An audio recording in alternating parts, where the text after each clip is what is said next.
Here we go. Week 10 Rumble preview coming at you now. Let's hit the tunes first.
All right. Happy Friday out there. We've got Week 10 Rumble coming up here. Figured do a little Friday show here, break down a little bit of the action, talk through some of the stuff that we've got going on with Rumble, talk through the Week 10 slate, and some Rumble plays here. So if you're joining us today, shout out. There we go. We got Dylan in the chat. Jolly Friday indeed, Dylan. Happy to have you here. Let's dive into it. So this is the first time that we're doing this. I think just want to kind of walk through how, if I was playing Rumble, how I would kind of go through a process in terms of deciding what kind of lineups I want to play. The first thing that we notice here is that we've got some new contests happening on the Rumble contest page. So we still, of course, have the main event free to play every single week, $10,000 in Dapper balance in rewards there. Oh, here we go. We got JM rolling deep here. Some 6 minters as far as I see. So we've still got the main event free as always, $10,000 in prizes, as you can see there. But we have our first ever multi-entry contest test, the Jolly Joker warm-up for Week 10. 714 entries so far there. Anyone who holds a Jolly Joker, you can get 3 entries in this contest this week. So the first chance to test out multi-entry, get prepared for the upcoming field goal, touchdown, extra point contest. Extra point contest will be where you have multi-entries every single week, 1 entry for each Joker that you own. The field goal and the touchdown are single entry contests. And guys, I gotta say, the value here is pretty good. I mean, we got the extra point. So what? We've got just under 1,400 eligible, and it's paying out 200 with $2,000 up top. So, I mean, what? 15% of the field paying out there. It's twice as much of a prize pool as the weekly with what? A third, a fourth of the entries. So, ton of value there in the extra point. And then once you get into the field goal and the touchdown, I mean, come on. 133 people currently in the field goal, 100 of them getting $100 minimum. So, I mean, geez. What's the quick math on that? Like 80% of the field getting paid out. That's pretty good. That's pretty good. 10 grand up top. That may very well be the largest Rumble prize pool that we see all year. Field goal's a ton of value there. And then we've got the touchdown. This is for the people that have minted 6+. 31 are currently eligible, and 25 are going to cash with 2,500 up top and a nice kind of flat payout structure as we climb the top 10. Pretty good value there. Anyone out there that is considering minting 3, considering minting 6, you're going to want to get in there before the Week 11 contest begins next week. Okay, so that's kind of the lay of the land of what we've got going on here. You can enter the Jolly Joker warm-up by having your 3 lineups. I've created one here. I don't have much of a collection. I actually do not have enough stuff to be able to make a second lineup. So maybe we'll go shopping on one of these shows in the future. JM Josh, Dylan, yes indeed. You gotta mint. Oh, if you're sitting at 2, you've gotta get a third. I mean that is financial advice right there. If you've got 2 jokers, mint yourself a third. It's a good trading decision. All right. So first, let's So when I think about a Rumble slate, right, I think the first thing that I would do on a Friday, or I'd actually be doing before Friday, ideally, is taking a look at the Rumble wrinkle and the Thursday night game. We didn't have much going on last night. I don't believe that there's anything that's going to be worthy of playing Rumble wrinkle-wise. Deontay Foreman, shout out to me for owning Deontay Foreman. I mean, 19 points there, pretty solid. For Foreman, I don't think that's – I think it's a fine play. Probably not going to be enough to get into the winning lineup, but, 19 points. If you got a Foreman and you're looking to get a nice solid spot, 19 is not a bad score. Wide receivers, everyone under 15. So not going to love that there. Kyle Pitts has been disappointing. Fantasy owners everywhere all season long. And last night was no exception. 4.8 points. Just a standard Kyle Pitts game at this point. And then defensive-wise, Carolina with 11. I mean, that's fine. It's not going to be the best score of the week, but it's fine. If you have Carolina and want to play it, wouldn't be opposed. Especially with, I think there's some different considerations in the multi-entry, right? Because it's going to be smaller field, and how it's working is that the top 25%, so you finish in the top 25%, and then you will have the opportunity to get a 25% rebate on the next Jolly Joker that you mint. So definitely a little bit of a different structure there in terms of you don't just have to go for that first top prize. You're really just trying to get into that top 25%. So I do think for those contests, things like Carolina defense and things like Deontay Foreman make a lot more sense because you're kind of locking in that floor as opposed to going for the absolute maximum ceiling. All right, so there we have the Thursday night game. Let's check out. First I want to shout out OTM Premium. If you are an OTM Premium subscriber, you'll have access to Rumble HQ and also access to the Flash Challenge terminal. So the next thing that I'm going to do here is that in the Flash Challenge terminal up top, we can see the slate of games, and you can see the spread for each game as well as the over-under. So it kind of gives a good idea of just like what we're looking at in terms of the games that are in play. Also, shout out, we've got the double Rumble wrinkle happening this week. So Sunday morning, we've got Seattle and Tampa Bay playing in Germany, I believe. So 44.5 over under there. Tampa Bay, 2.5-point favorites. Definitely teams that can get firing. We've seen some big games from Geno Smith and Seattle, and Kenneth Walker has been crushing it at running back there. Tampa Bay has just honestly been a bit of a dumpster fire, a bit of a struggle, but there's still always hope that Brady and Godwin and Evans and Fournette, I mean, they've got the talent still, but, hasn't quite come to fruition. But if you want to load up on some options there, you've got that. And then, the thing that I noticed looking at this slate is that there's not a ton of high totals, right? A lot of them are hovering right around that 40, 41. You've got Buffalo, Minnesota playing. Josh Allen what's the latest on Josh Allen? Is he injured? Maybe he's not playing. Let's see. Josh Allen. I guess we're getting an update. It seems like there's nothing official yet as far as I am seeing. I mean, certainly if Josh Allen's out, it's obviously a big difference there. You've got the Kansas City Jacksonville game with the highs over under. Kansas City with a big favorite there. Cleveland, Miami, some sneaky shootout potential. 49 over under. Miami 3.5-point favorites. We've seen Tua, Waddle, Tyreek Hill. That double stack has been pretty profitable in games like DraftKings and FanDuel all season. On the Cleveland side, Nick Chubb is always a threat to go off. We've got my Eagles, big favorites over the Washington Commanders.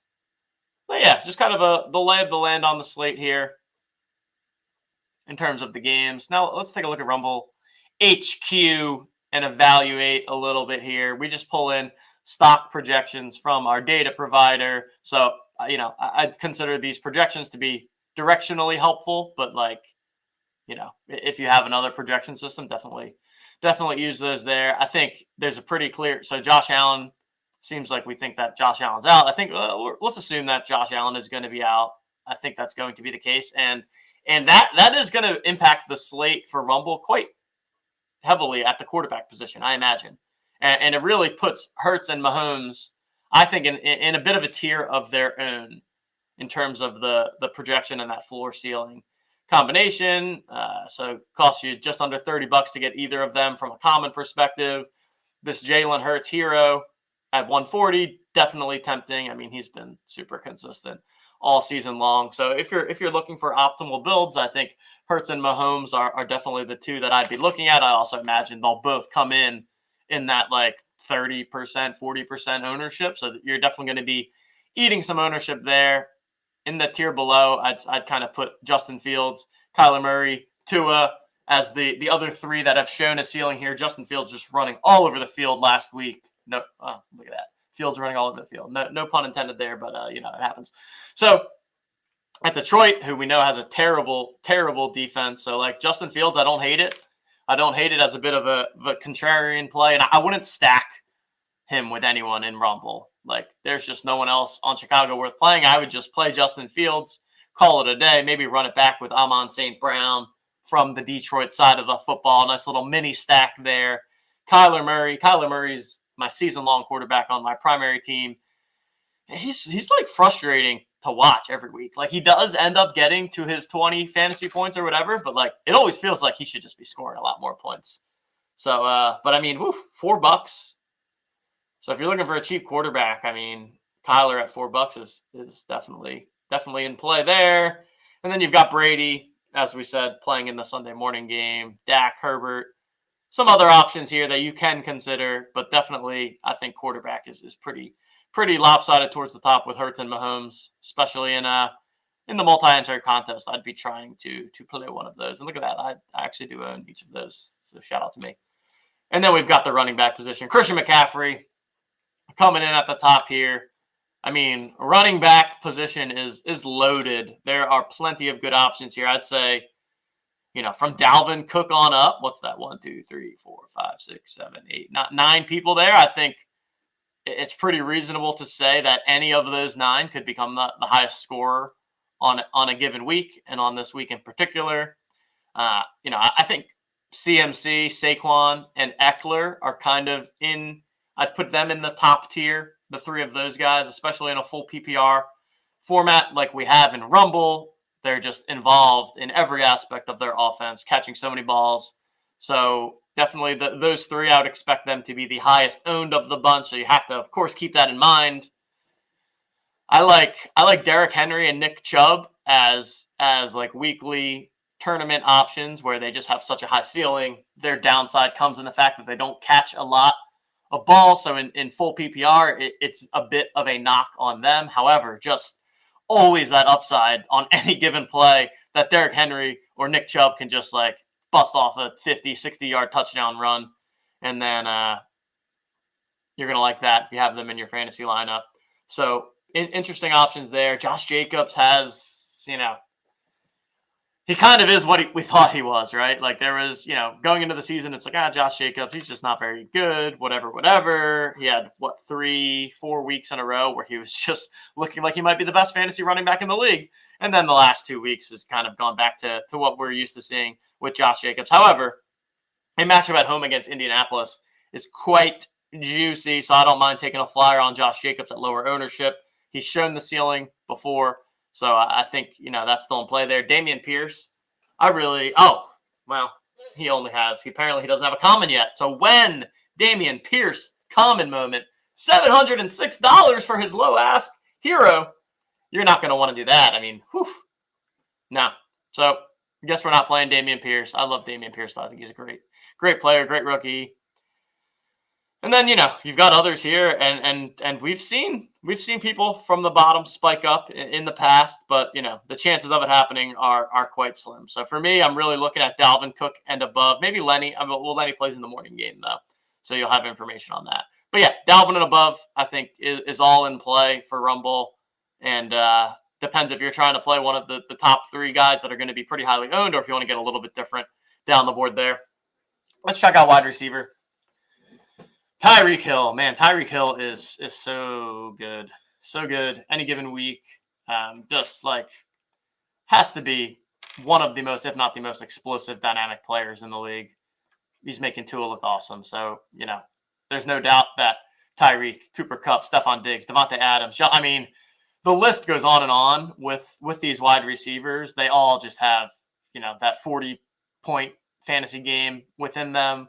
So here's where I'd really be trying to think about ownership a bit and try to gain some leverage. Devontae Adams, right? Like 2 weeks ago, scored 0.7 points or 1.7 points, something absolutely terrible. And then last week in Rumble, we saw him, I think he was like 6% owned and goes off for 36 points or whatever he did. 6% owned. I mean, come on. If any of these players are coming in at 6% owned, you just want them on your team. Now, of course, it's impossible to know that in advance. So here we got Evans and Godwin, right? So I think a sharp move is to, and look, okay, so Godwin only has a hero at $41, but Mike Evans at $4. I mean, there's a reasonably sharp play here to just load up on Mike Evans before the Sunday morning game.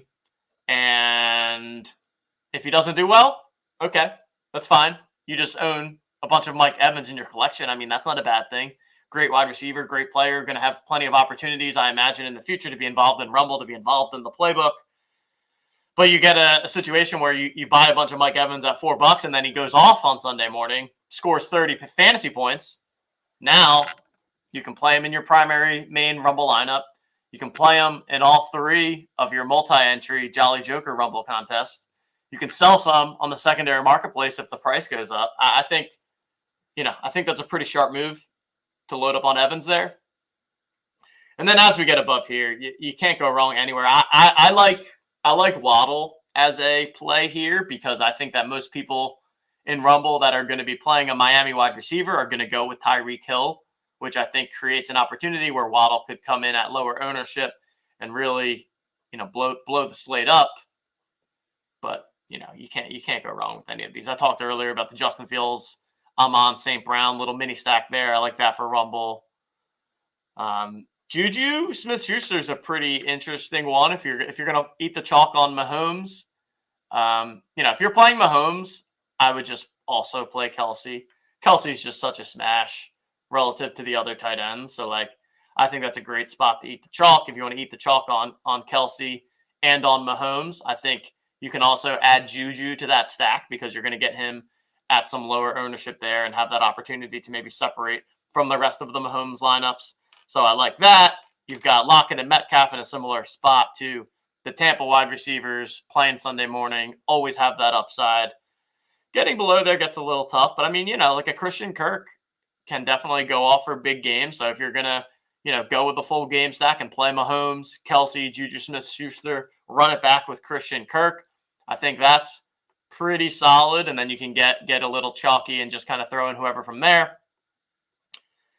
Yeah, I mean, I think I would definitely try to work in a little bit of correlation and a little bit of leverage at the wide receiver position in particular. I think it's the place where you have the best chance to separate from the field. I think when it comes to quarterback, running back, and tight end, it's pretty clear who the best plays are. And they're going to be, I mean, Travis Kelce is going to be the top scoring tight end, a good percentage of the time relative to other positions.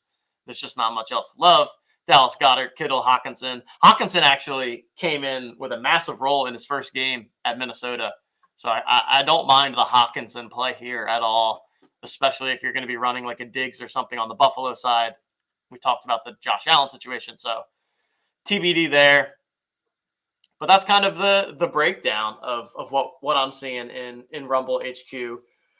for this week. If there's any questions or anything in chat, definitely feel free to fire them. Yeah, too bad we don't have a Cole Kmet moment. I mean, really what the platform needs is a Cole Kmet moment. I think it's a glaring error to not have a lovely Cole Kmet moment. Maybe we'll have that coming in the future, in a future pack drop.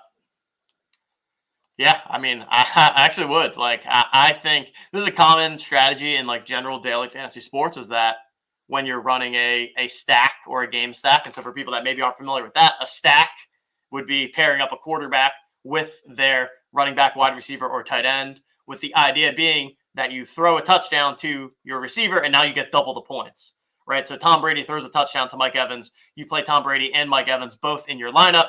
When that touchdown happens, you're getting all 10 points for the passing touchdown and for the receiving touchdown, as well as all of the yards. So that's kind of the idea of stacking there and correlating your lineup so that you score more points when you score. And then the next level of stacking is a game stack, where you would play a quarterback with their wide receiver, and then you would also play somebody from the other team, with the idea being that if the game shoots out and there's a lot of points being scored in the game, you want action on both sides. You want to be able to capitalize on that game that scores 60 points and there's just a lot of touchdowns happening, a lot of yards happening. And that's certainly a sharp strategy. There we go, Stogie. Pick up that Mike Evans comment. We'll review how that call goes on the Monday morning show. So that's going to be it for this Friday morning. Just a little breakdown here. You guys can let me know if you found this fun, helpful. I thought it was fun to do. I'll probably try to make it a somewhat regular thing. I'm not going to fully commit on Fridays just because sometimes, there's things going on. But I will be back on Monday for the Rumble review show, 11 a.m. Eastern on Mondays. I need some lineups to roast this time around. Nobody wanted to send me their bad lineups last time. I demand it this time around. I want someone to play a terrible lineup, and I want to roast it on Monday. That is my goal. We'll also be back Sunday evening for the Sunday night rundown, 9 p.m. Eastern time. Me, Justin, and Coop breaking everything down for you there. And yeah, get out there, mint those Jolly Jokers, get into that Jolly Joker gated multi-entry contest, and prepare for the $100,000 in prizes that begins next week, week 11. Thanks, everyone, for joining this morning, and we'll chat soon.